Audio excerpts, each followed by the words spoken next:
morning and welcome back to another lesson. From today, we will begin our discussion on Elizabethan age. As you can see on the screen in front of you. And we will have 3 lessons on this period. Okay, are you ready? Let's proceed. First, as usual, a bird's eye view of the historical background of this glorious period or era in the history of English literature, with Queen Elizabeth on the throne and William Shakespeare there with his superb genius, intelligence, God-given, God-endowed genius. Okay, let's begin. Queen Elizabeth ascends to the throne on November 17, 1558. The date is not important, but the year is important because from here begins the Elizabethan age, or also known as Shakespearean age. Okay. Political stability was achieved. Until this time, there was a lot of chaos, political instability caused by internal strife or conflicts. So that was ended. Then quarrel between England and Scotland also ended. Good. Expansion of both mental and geographical horizons. Oh, Renaissance was more or less in the offing, in the air, and voyages went around the world, discovering new lands, and bringing a lot of wealth back to England for the luxury of the people of England. Man. Okay, voyages brought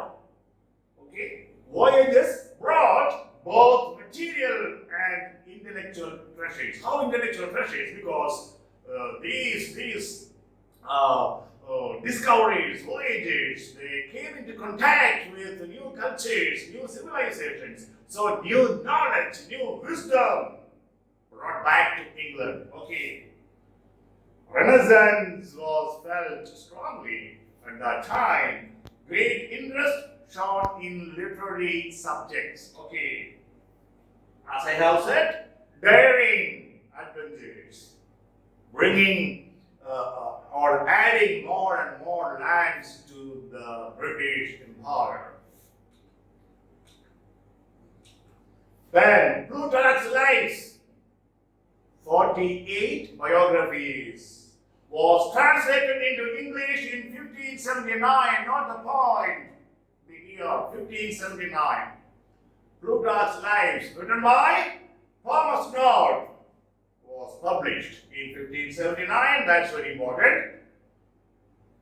Now, I would like to discuss a major point, who, of course, didn't belong to the Elizabethan age, but just before that age, he lived and wrote.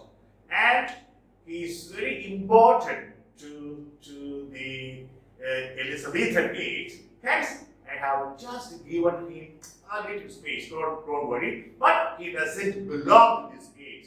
Okay, who is this guy? Thomas Wyatt. As you can see, he died in 1542. Elizabethan age began only in 1558. Okay. Why he is important? He introduced sonnet into English. Not the point, please, for the exam. Now,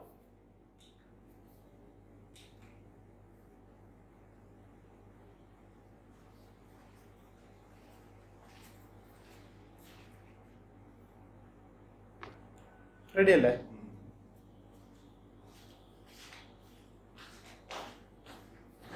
Okay, shall we continue? Major works of Wyatt. Just take down these. case, they are not very important, except the fact that he introduced sonnet into English. And among the sonnets, Forget Not Yet is quite popular because this was addressed to Anne Boleyn, who later became Henry VIII's wife. And of course, he executed her later. He married 5 times and he killed a few of them. Okay. Now, Thomas Wyatt had a sort of soft corner for her. So this sonnet was addressed to her. Okay. Now we come to the major points of the period. Philip Sidney, very important name, please. He was an Elizabethan courtier associated with the court of Queen Elizabeth, a statesman, a great statesman, soldier, poet, and patron of scholars and poets. Oh, really wonderful. Considered important from the examination point of view, the ideal gentleman of his day.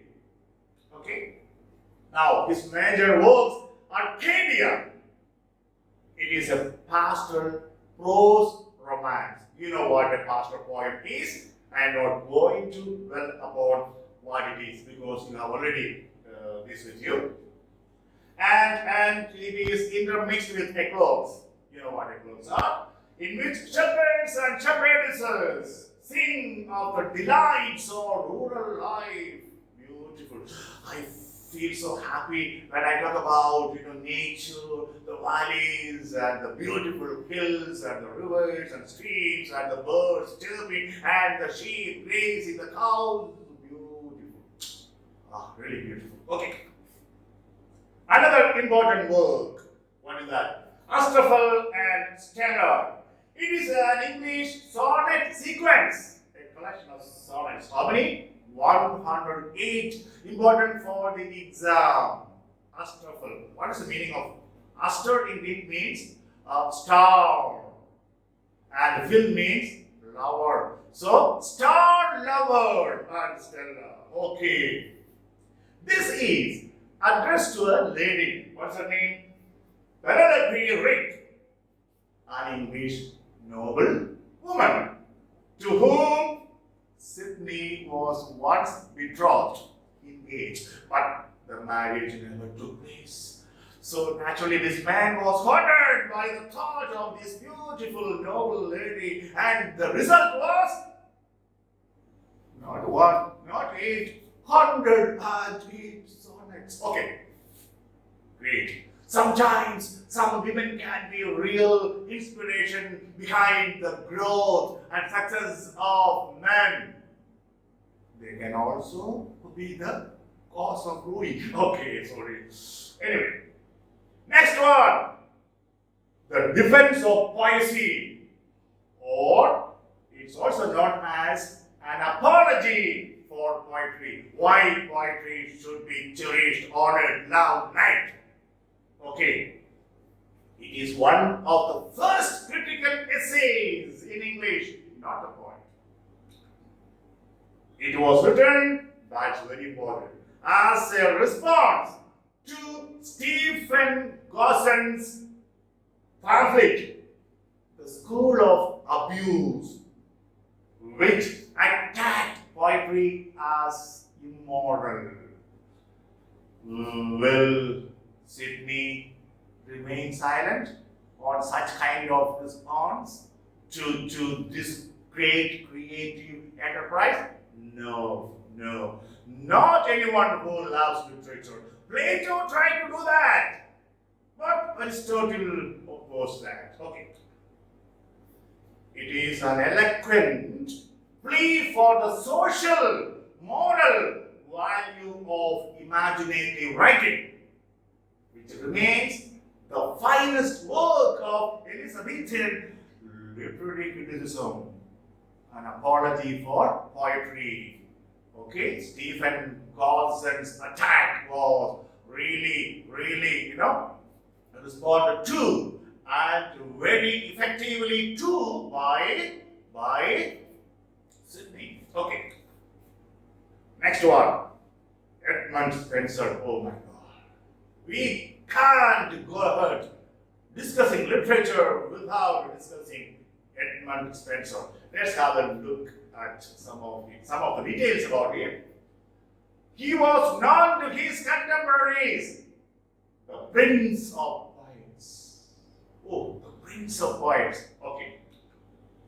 Today he is known as the poet's poet, not the poet for the examination. And who gave him this title? Charles Lamb. Later, Charles Lamb gave this epithet to Edmund Spenser. Major works, that's important. The Shepherd's Calendar spelling is of Middle English, not modern. Modern spelling is different, you know. Okay, it is Spenser's first major work. That's important. Now, the poem is written in emulation, means imitation of Virgil, Italian poets. Work, the eclogues. The eclogues, okay.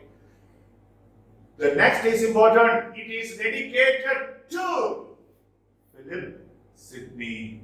It is dedicated to Philip Sidney. Now, in this connection, I want to tell you why it is dedicated to Philip Sidney. Because Philip Sidney was considered the gentleman of his time. And I would like to bring your notice one incident. Sidney was also a soldier, as I have already told you. And during an action against the Spaniards in Netherlands, Sidney was hit by a bullet. And then he was brought to the camp by his comrades. And the doctor very quickly tried to pull out the bullet from his thigh. And because of the acute pain, he felt so thirsty. At that time, another soldier, fatally wounded, about to die, was brought in. Now, since Sidney was so thirsty, a bottle of water was somehow arranged. It was very rare, maybe, at that time in that camp. And anyway, a bottle of water was brought. But when Sidney saw this dying soldier who really needed water, you know what did he say? He said, he took the bottle of water which was given to him to drink and gave it to his dying comrade and said, "Here, my comrade, take this. Your need is greater than mine." And he gave that bottle of water to his friend who was dying, and he drank the water and died. This was spread, this news was spread, this news of Sidney's selfless love. And he became a hero in England. And to come to the end of the story about Sidney, after a few weeks, he suffered from infection. He suffered from infection and he died. And he was, of course, his body was brought to England and buried in Westminster Abbey with a lot of pomp, with a lot of veneration, with a lot of love. Okay, this is the reason why Sidney was called the ideal gentleman of his time. Okay, now Spenser, who heard about it, who knew about it, dedicated this poem, Shepherd's Calendar, to Philip Sidney, not the poet. The poem was published under the pseudonym. What is pseudonym? Emerito, not under his real name, Edmund Spenser, but as Emerito, not the poet. Now, what is the story? This is the love story of Colin Cloud and Rosalind, a shepherd and a shepherdess. Okay. And the poem consists of 12 eclogues, means 12 pastoral poems, each poem describing a month of the year. So, 12 eclogues. If you want to know what happened at the end of this love affair between Colin Cloud and Rosalind, please read. Suspense. Okay.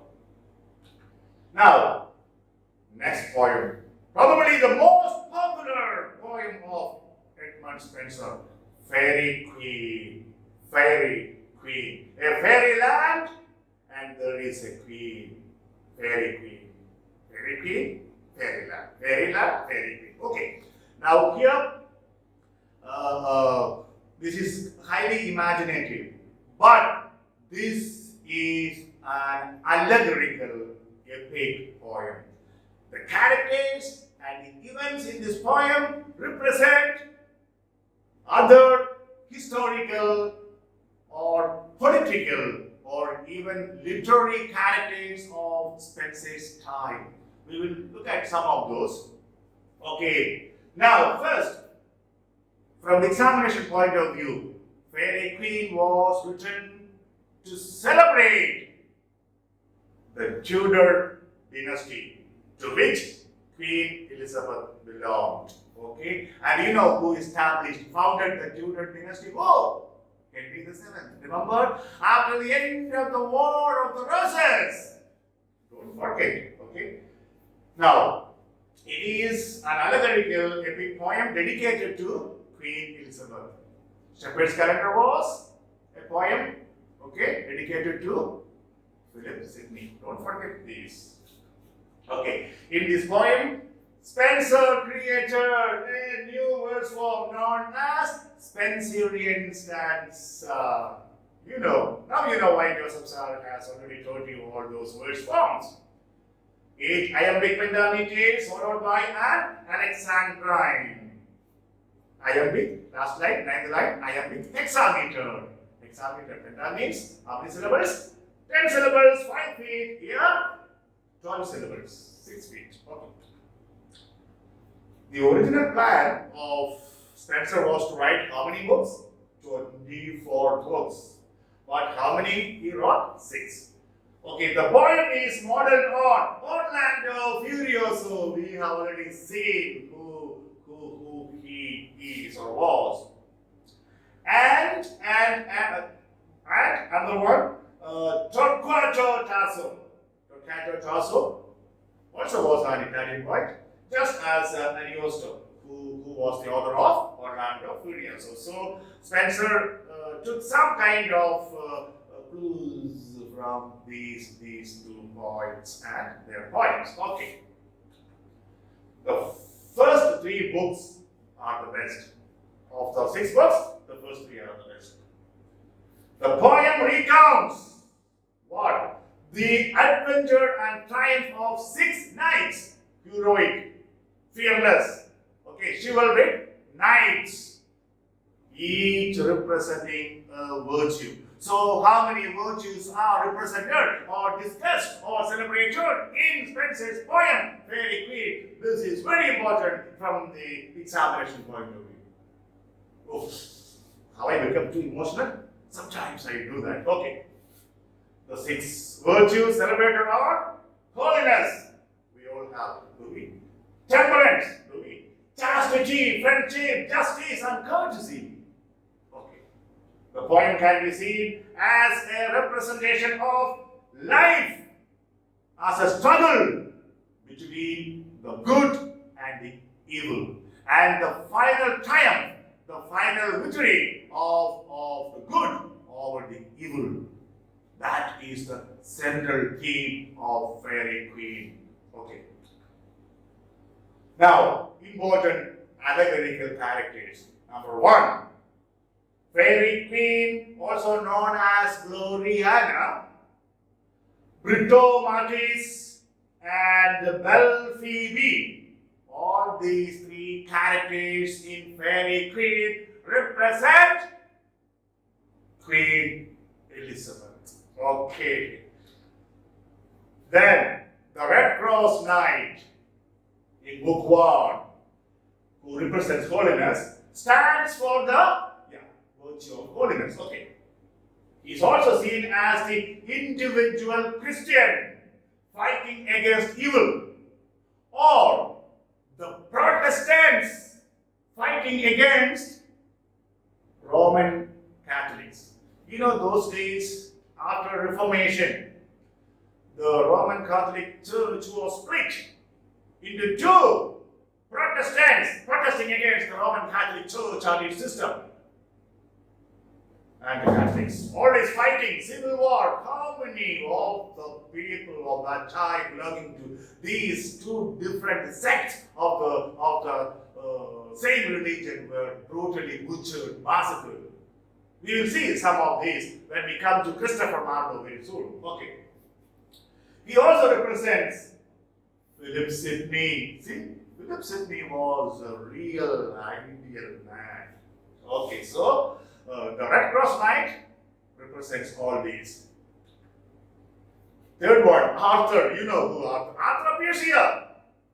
Very often in different books, Arthur, the legendary king of Great Britain, appears very often, helping other knights to achieve their goal. Okay. Who is this Arthur? Robert Dudley, Earl of Leicester, favorite and possible lover of Queen Elizabeth. She was a virgin queen, she never married. But it was rumored those days that Robert Dudley had a heart for her. But of course, she never responded to him, to his advances positively. That's very clear historically. Okay. Una. Who is Una? Red Cross Knight's future wife. Now, she represents truth. Red Cross Knight represents holiness as well. So, holiness and truth must mingle, intermix to achieve salvation. Look at the meaning. Look at the meaning. Okay. Which Red Cross must fight in order to be a true Christian. A true Christian must mingle truth and holiness. Okay. She also represents both religion and the Protestant church. See the allegorical significance of all these characters. Duessa, oh God, she is the embodiment of falsehood. Represents Queen Mary the First, known as Bloody Mary. You know, Queen Mary was a Catholic, and she tried to establish the dominance of Catholic religion in England, and wanted to bring England directly under the control of the Pope, the head of the Catholic Church. And she was called Bloody Mary because of the brutal killings of many Protestants at her command, at her wish, at her order. Many Protestants were killed, burned at stake during her reign, and she got the nickname or the epithet Bloody Mary. Oof. Okay. Now, she represents who? Duversa, Bloody Mary, and Catholicism. Okay. Other works of Spencer, very quickly we go over. Mother Hubbard's Tale. It's a satire on society. Just remember only that. Amorati, collection of 88 sonnets. Remember this from the examination point of view. Written in honor of Elizabeth Boyle. Who was Elizabeth Boyle? His beautiful Irish girl, whom he later married. Oh, try to get some husbands who will write sonnets. How many here? 88. Get some husbands for you who will write 1088 sonnets. Okay, challenge. Okay. Now, Epithalamion. It was written to celebrate his wedding with Elizabeth Boyle. 1 point to celebrate his wedding with Elizabeth. Okay. Astrophel. See, it's a pastoral elegy. Remember, not the poem. Written on the death of his friend, Philip Sidney. Now you can realize how great Philip Sidney was. All these are very, very important from the point of view of examination. Now, Prothalamion. It's a nuptial song. It's written New Beetle, but it is pronounced nuptial. It's a nuptial song, a song related to wedding. Composed on the occasion of the twin marriage of the daughters of the Earl of Worcester. Notice what were their names? Elizabeth Somerset, Catherine Somerset. Just to celebrate their marriage. It's a nuptial song for the lady. Now, excuse me. Don Quixote was written by, it is pronounced Don Quixote. Oh, the novel has not come, just wait. Anyway, Miguel de Cervantes Saavedra. He was a Spanish writer. Then you may ask, sir, why you have included a Spaniard with the English? We don't like it, we oppose it. Pardon me. Because he was very great. And there is no place in our discussion anywhere unless I put him somewhere here. You don't mind. Let's give him a place. Because he did influence English literature a lot. Okay, he was a Spanish writer and known as the Prince of Satire. The Prince of Satire. Now, this is his major work, Don Quixote, not Quixote, Don Quixote. Examination point of view. Published in 2 volumes. And it is considered the most important influential work from the golden era of Spanish history. Golden age of Spain. Okay. Some even consider this the first modern novel. Some, not all. The novel represents what? A longing. A longing for the lost values, lost morality, lost traditions, lost heroism, lost faith. A real longing for the past. Everything that belonged to the past was great and glorious. We all have. I have a lot of longing for my past, my childhood, my boyhood. When I used to freely roam on the hills around my house, I used to swim in the river near my house, I used to listen to the music and songs of the birds near my house. All lost. The people were good, people were honest, there were no discriminations on the basis of religion or caste or community. We were all together. Now things have changed. So I have a longing for my past. When you grow up, reach my age, what would you long for? iPod, a computer, laptop, all those things. At that time, the people will be traveling in space with their own helicopters or planes. So you will long for smaller things. They will long for greater things. This is life. Okay. Now, so that's Don Quixote all about. With Don Quixote and with your and my longing for the past and our longing for the next lesson, I would like to end this lesson with a quote from Spencer.